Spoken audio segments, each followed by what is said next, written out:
reconstitution of humanity, the reconstitution of the authority and dominion of humanity that took place. People were continuously, whether they were awake or whether they were asleep, continuously thinking evil all the time. God first created man. Man was in the confinements of God's mind alone. Period. God then spoke and started the great creation of things. At that point in time, he then made man out of the ground. And from man came woman from his rib. But it all started in here in the confines of his mind. And so we see this reconstitution again with God speaking to Noah and telling Noah and his children and everything that he had created and decided to place in the ark to now come forth. Come forth, breed abundantly on the land. Be fruitful and multiply the earth. Just have at it. Go hog wild. Do your thing. Everything came out on its kind. The lions came out, the bears came out, everything came out together. You know, they all came out in succession. You know, you had the antelopes, you had the bears, you had the cats, you had the dogs, you had the eagles. I don't know if it was alphabetical order or not, but everything came up at that point in time. The first thing that Noah does is he builds an altar. So God says, come out of the boat. Everybody come out of the boat. He gives the animals their marching order. Y'all go do what y'all do. Replenish the earth.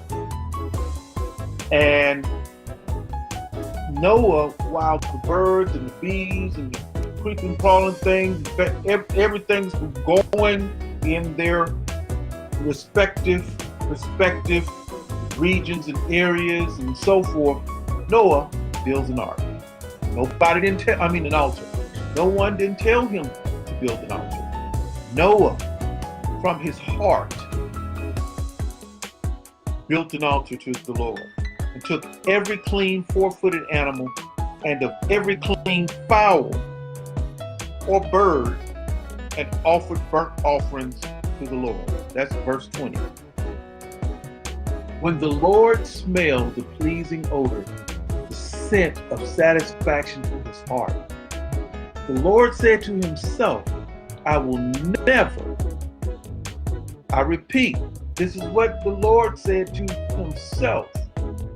Verse 21, I will never again curse the ground because of man.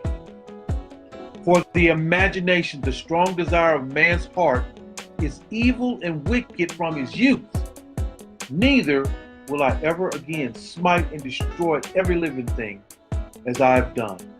While the earth remains, seed time and harvest, cold and heat, summer and winter, day and night shall not cease.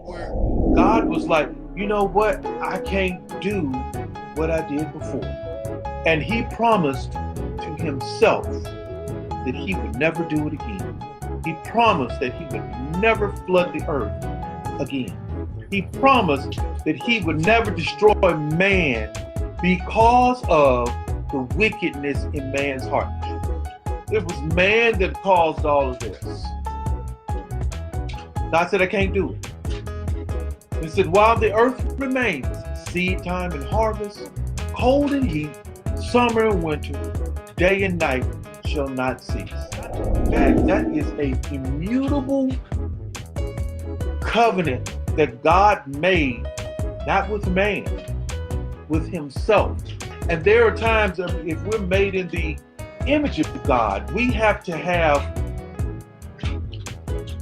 the same integrity to where when we do something and we know we may have gone above and beyond what we should have, that we need to stop it and say, I'm never going to do that again. I was wrong in that account. I'm not going to do it. And for God to say that to himself, that I'm not going to do it. I'm not going to do that no more.